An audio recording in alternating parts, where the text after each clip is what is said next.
So, something I think a lot about in general and in HR is power, the effect of power on leadership, the effect of power on relationships. How do power differentials, though, affect how our leaders lead in our organization? Well, we have an expert here with us today to talk about that in a related context that is coming up now. Hi there, I'm Andrea Adams. This is the HR Hub, and on the show we talk about anything related to HR. Please subscribe to the show or podcast to keep learning from my wonderful guests. So today my guest is again Connelly. As I said before, I found her by asking ChatGPT for an expert on the future of work, and her name popped up. She's an HR professor at McMaster University, and I think she has a real strong interest in research.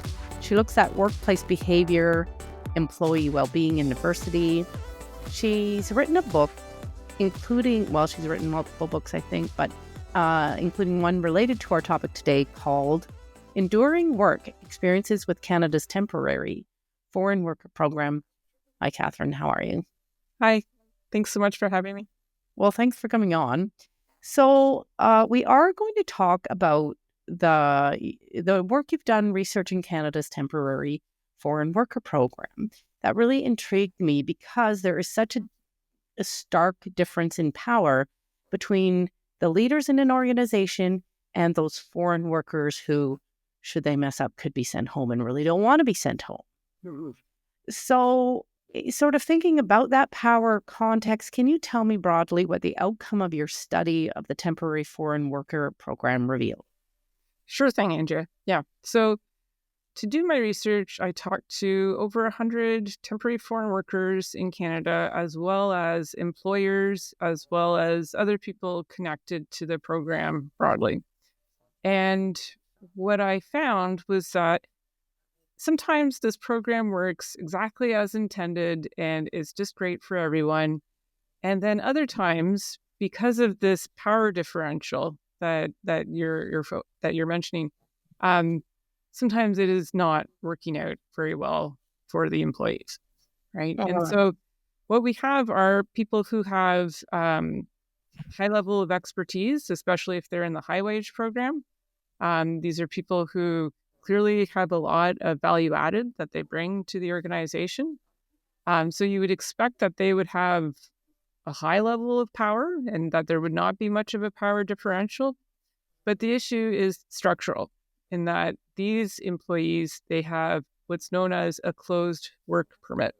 And so this means that they are tied to that very specific employer and that they cannot leave. And so the employer can ask for, pretty much whatever they want and then get it.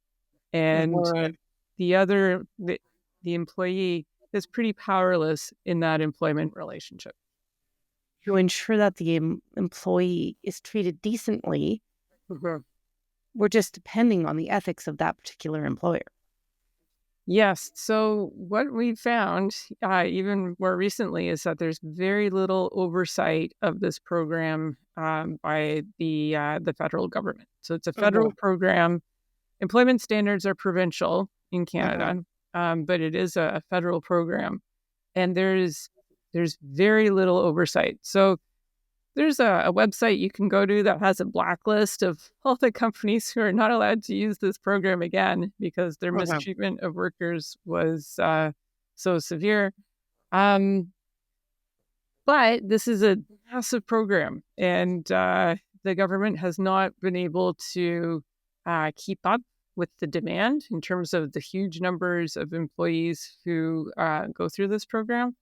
And so at one point, they were actually instructing their government workers to not verify if this was a real company trying to hire people, or if this was an actual lawyer who was facilitating this process. So, yeah, so you're right, Andrea. The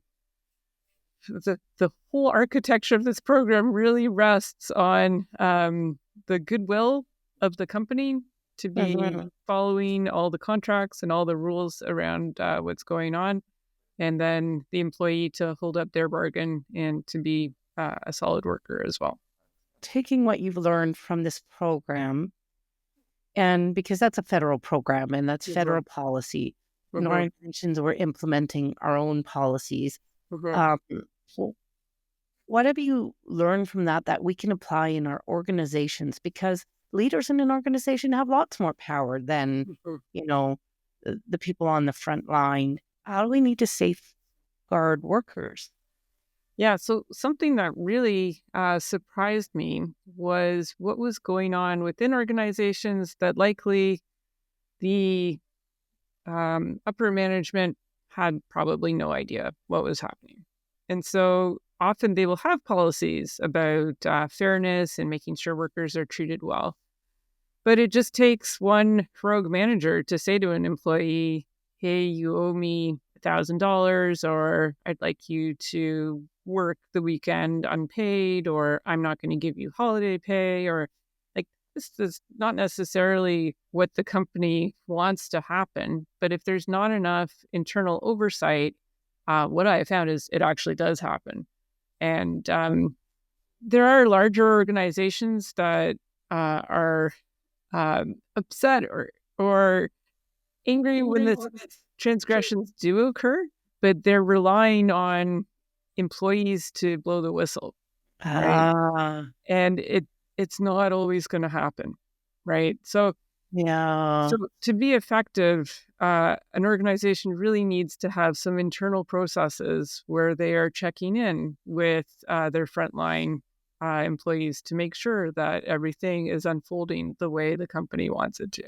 How do you suggest organizations do that? Check in with those frontline employees who might, who have employment vulnerability, to ensure that workplace standards are being followed. Yeah, so part of it is just to have open channels. And so ideally what you want is for an employee who has noticed an issue. So maybe it's a safety issue, maybe it's a compensation issue, could be about their accommodation. So if they've noticed an issue, ideally you want them to come to you first, and you can just straighten this out pretty quick. Because otherwise they're likely to talk to employment standards, or they might talk to the government, or there will be bigger problems the longer this goes on, right? So you want open channels.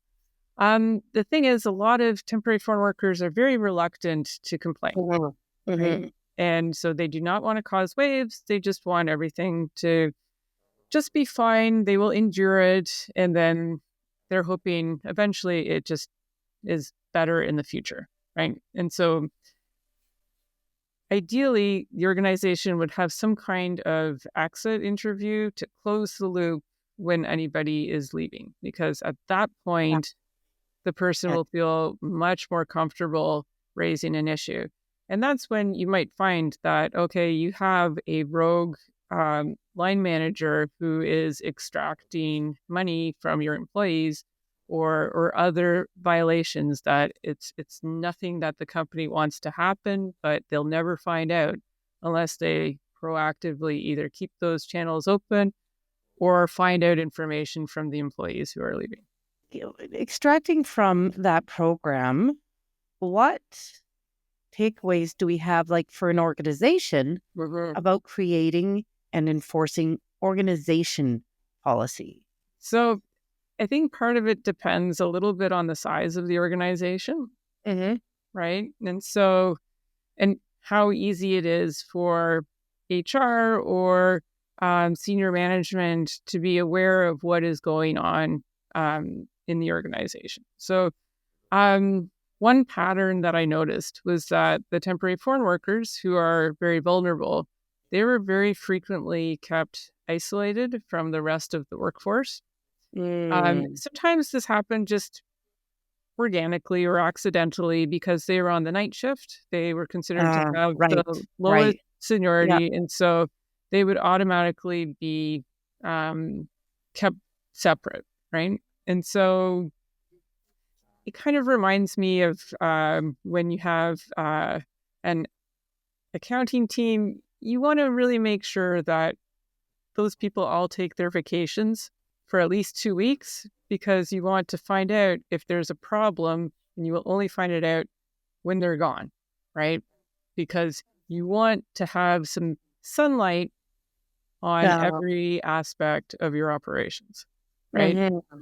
And so it's the same sort of thing. Structurally, you don't want to have employees that work for you and no one ever sees or ever talks to, right? So to the extent that you can have your temporary foreign workers integrated with the rest Mm-hmm. of your workforce, Mm-hmm. structurally, that will be a little bit better. Frequently, these are extremely experienced workers, right? So they have worked for years in other contexts and then have chosen to come to Canada for future citizenship or something like that. On top of that, um, if there is an issue, you will find out about it much quicker, right? Yeah. Yeah. And that's what you want. Like, you don't want Yeah. there to be problems, but if there is going to be a problem, you want to know right away, right? Mm-hmm. And then the other aspect is to make sure that all of the policies for the company are communicated very clearly to every employee. And so because of that, that consistency, people will appreciate that, okay, nobody's getting treated better or worse. It's the same across everybody. And then it becomes also easier to implement. It's taking lots of things away for, internally and including that point around your rogue managers. Mm-hmm. Yeah. In HR, we depend on our managers to do a good job, but we can't 100% trust that they're doing a good job. We Mm-hmm. need to do ours as well. Mm-hmm. I did some episodes with an immigration consultant in the States, and he spoke to the value of foreign workers, that they come with a different work ethic, that sometimes, all these statements that, Canadian workers, or it probably applies to young Canadian workers, young American workers, are entitled, that foreign temporary workers or foreign workers may not come with that. Um, should we be hiring more foreign workers? Yeah. So it's funny. People will ask me that too. And they'll say, like, young people these days. And when I hear Yeah. that, I think, man, those people are meeting different young people than I meet. Because the Oh, ones yeah. I meet, they're amazing. But they're so energetic, they're curious, they're excited. So I tend to think, yeah, young people are great. And I like working with them. But that said, yeah, foreign workers are also amazing, right? They bring so much. Where possible, I tend to recommend that organizations try to use the other work visa programs just because it's cheaper and simpler, right? So if somebody is coming under experience class or the IMP program, they don't have to apply for permission to hire that worker under the labor market impact assessment program, which costs Uh, $1,000, right? So temporary foreign worker program, it's so convoluted and time consuming. A lot of companies end up hiring a consultant to help them manage it. It's just a whole rigmarole. It's just maybe worth it if you really need a very specialized person who is from a country that does not have a free trade agreement with Canada. mhm. But probably with enough lead time, you are likely to be able to hire someone within Canada if you really look, or from a different country where they are able to come a little bit more easily. Mhm. The one downside is they can quit on you, right? Ah, the But downside, they can quit yeah, on you.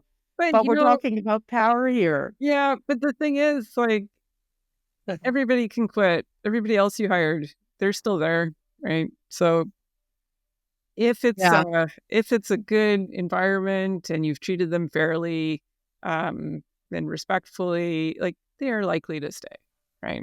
Yeah, but then it just means that the lousy employers, because they can't get and keep their own employees, they're going to go prey upon people from another country. Yeah, it's a bit of a cycle, right? So, like, the good employers tend to attract people and they tend to stay, and it's just kind of Yeah. gets better and better. You One, see that in HR, like in HR consulting all the time. Like yeah, You've got a high turnover. It's a solvable problem. Yes. In your research, what have you learned about the impact of cultural differences in how people are speaking up at work? Yeah, so in Canada, we tend to have relatively flat organizations and not a lot of power distance between even the top boss Mhm, and somebody who's entry level.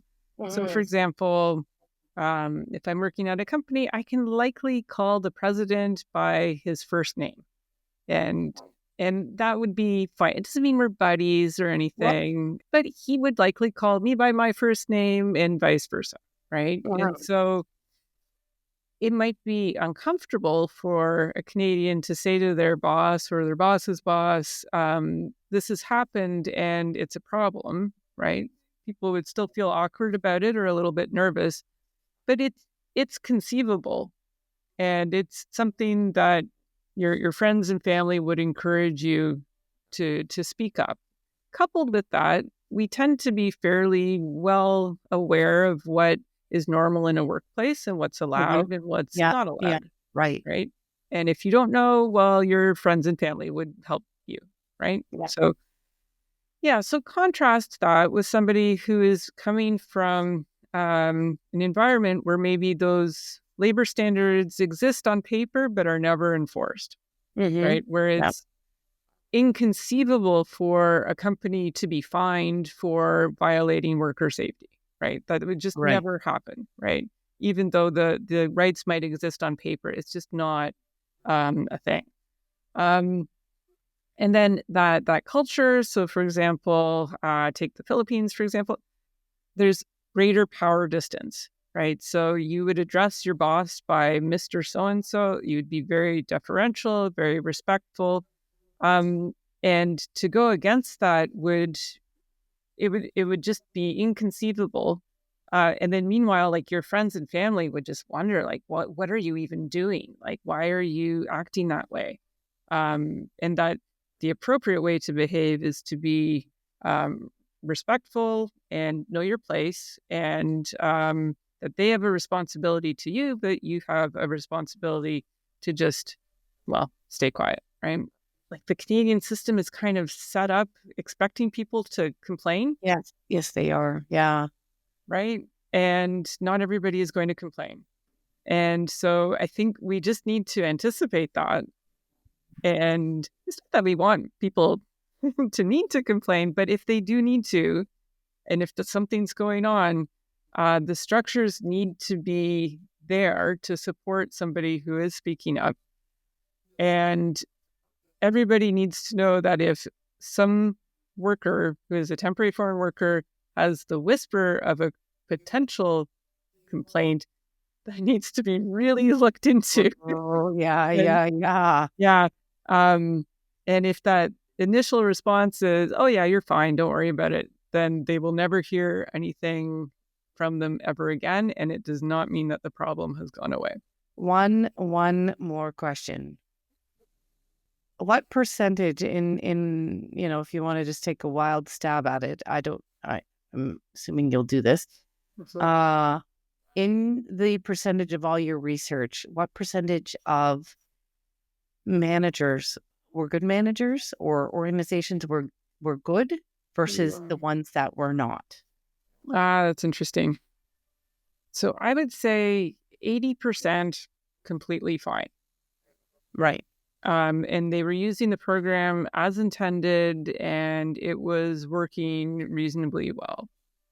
So I would say maybe 10-15%, there's something not being done properly, Mm-hmm.